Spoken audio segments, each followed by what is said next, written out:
One of my early organic farming endeavors was growing organic apples.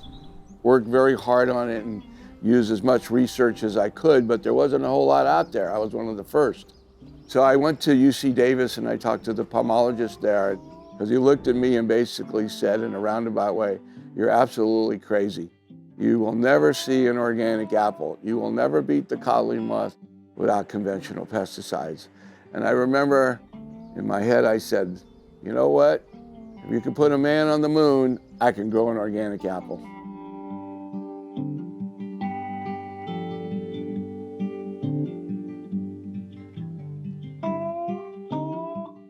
In the early years of organic, it was fun and interesting and different.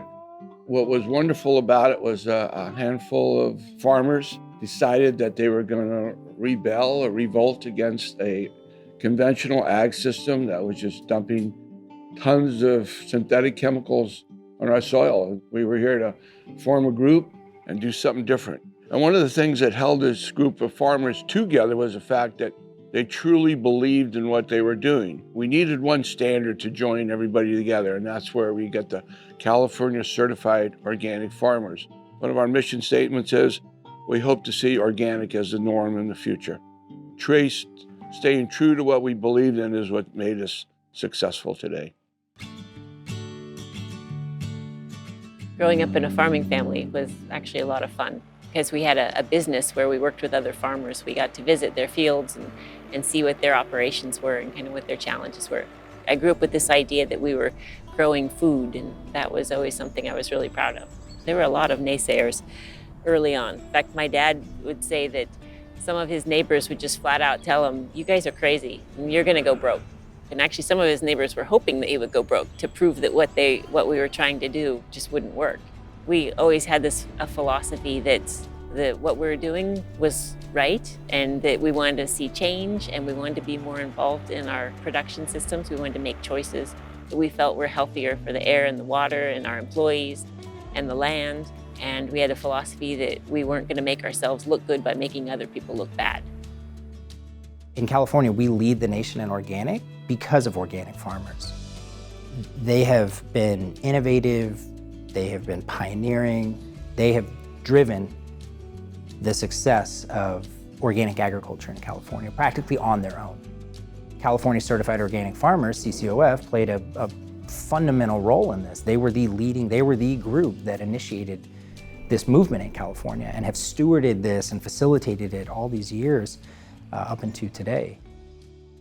And people of the industry started to say, we need a standardized system. All the certifiers came together, all the trade associations, all the players in the organic industry came together, and we helped form the National Organic Program. And then all of a sudden, the federal government came out with the rule and allowed genetic engineering, sewerage studs, radiation. And those were three things that were absolutely anti-organic. The industry just flipped out. So we got them to change. They had to eliminate GMOs, radiation, and the sewerage studs. And that was a couple years battle, but we won, and we got rid of them, and here we are today.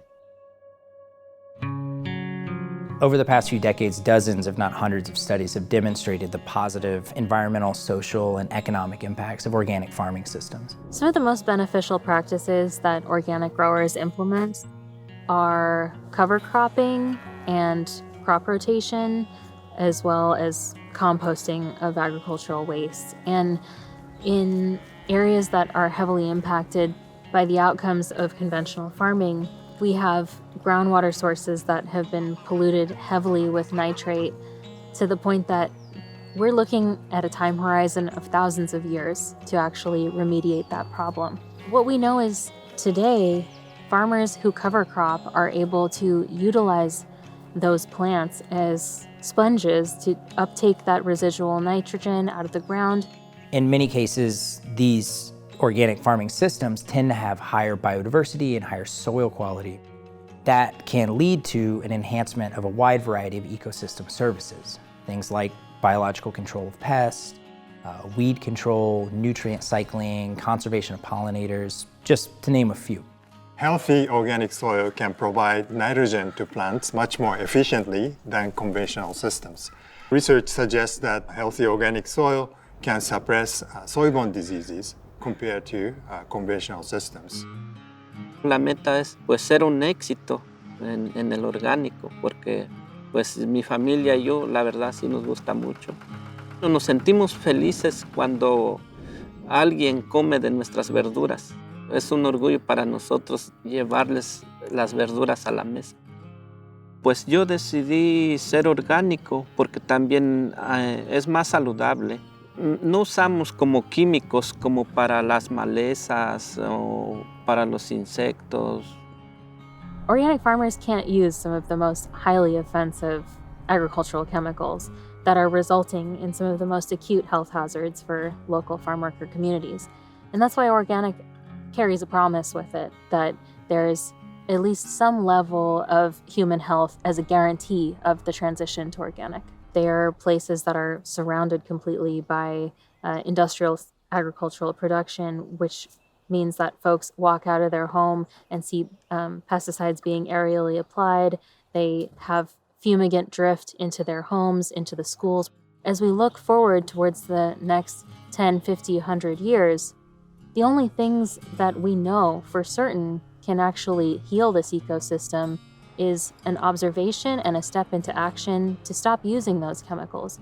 Cuando yo inicié, mis hijos estaban chiquitos y en el orgánico se pueden meter, no hay peligro alguno. While we lead the nation in organic agriculture only accounts for about 10% of total agriculture in California. And given the positive environmental, social, and economic benefits of organic farming, it's imperative that we continue to invest and further optimize and expand these systems. Coming from a farming background, of course, we joined 4-H. So I started having my hands on all the projects and watching all the activities that people were doing. And within that, I realized we need to get to the future farmers, but how do we get the next generation and encourage them to see that organic agriculture is a way of farming? So I called my dad up and said, they're doing it wrong. We need to promote organic. We need to offer a grant or some sort of something through CCOF that would encourage 4-H and FFA students to want to go that route or even foster the idea of going that route.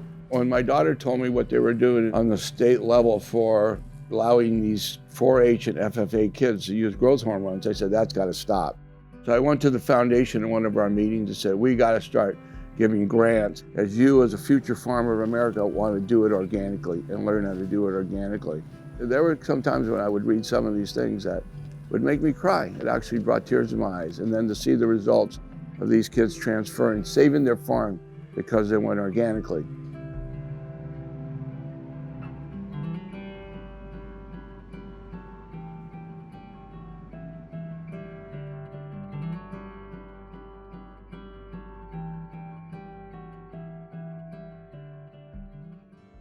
Yo llegué en 1998 de Pachuca, Hidalgo, México.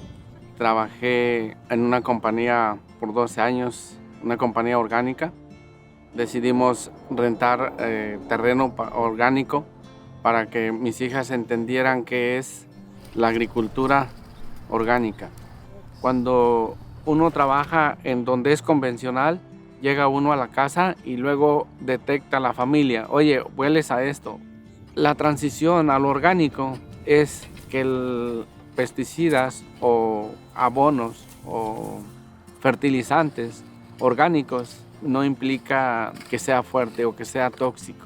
Por eso es la transición a orgánico. Creo que es saludable para las personas que trabajan y también para los que consumen la verdura y para nosotros, ¿no? Is what my dad always says. Quality is key. So we want to be able to produce quality, and being able to do that is quite costly, but it's worth it in the end, I'd say. There has been some challenges being a farm owner as a Latino. There's not much translation in a lot of things, and definitely for my dad at least. If it wasn't for us being bilingual, there would have been no way to do this. There's been some improvements language-wise. to be able to communicate since CCOF has people and personnel that speak Spanish. Gracias a CCOF por hacernos el trabajo más fácil. Me acuerdo cuando empezamos la primera vez, nos mandaron un inspector que solo hablaba puro inglés. Las 2 inspecciones que hemos tenido, ya nos mandaron personas en español. Y creo que ya ellos nos hacen la pregunta más directa y nosotros aprendemos más porque entendemos el lenguaje. Nos ha ayudado bastante en eso y gracias por eso. To go from our neighbors and some of the people in the ag community being so negative and opposing what we were doing, and then suddenly there's so much more maybe media attention to organic, and then suddenly it just seemed to happen overnight that organic became trendy. As a child, there was one natural food store, and they were far and few between, and they were usually locally owned, kind of what we would say hippie stores. In the wine industry, and they used to say that you could never have an organic wine, like you have to add sulfites. And I think that it's changed. I run Ceres Community Project, and we're really working to recenter food as the foundation of health for people, communities, and the planet, is the way we like to describe it. Our core program is we deliver 100% organic, medically tailored meals, groceries, and produce prescriptions to low-income people who are dealing with serious health issues like cancer, heart disease, and diabetes. We have always been committed to 100% organic food, and I think there's really 2 primary reasons for that. When people are ill, they often don't eat as much as they usually do, and this is particularly true for cancer patients where appetite is really compromised. And so we've always had the view that every bite has to really count. And we know that organic food packs the biggest nutritional punch. We're an organization that's all about health. We don't want to be sourcing food that's making people sick along the supply chain. When we're thinking about how we can make the biggest difference for our clients, organic is right up there.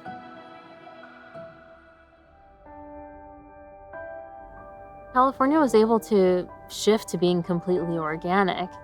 In my wildest imagination, what we would see is swift adjustment of our environmental systems towards greater health for all people. We are facing a global environmental crisis. If we want to produce a healthy and abundant food supply in a way that has no negative impacts on people and the environment, then it is critical that we continue to invest and support in organic agriculture. The climate change is real. What we do now determines what's going to happen in the near future. So when you think about water and air and soil, you're thinking about not just you, but the next generation. We're all involved in the conversation because we're making decisions that go beyond ourselves. And I think that that is a pretty noble and exciting way to raise food. The way we source and eat food really can help shape the world that we want to be in terms of our values. Pues yo quiero ser un agricultor pequeño y seguir luchando. Doy gracias con los que CCOF me ayudó, pues me ayudó bastante. Para el año que viene, pues quiero aumentar más acres y seguir adelante. I would like to thank all the organic people in all the world. Thank you all for being a part. We need to go further. We need to advance organic as a norm. It doesn't hurt to ever call your congressmen, your senators, both state and local, and say, support organic. And when the new farm bill is coming up, we need you to help us support organic. And then, of course, if you're financially sound, contribute to the organic movement. Any way that you can help to make this planet healthier and happier for everybody on it, do it.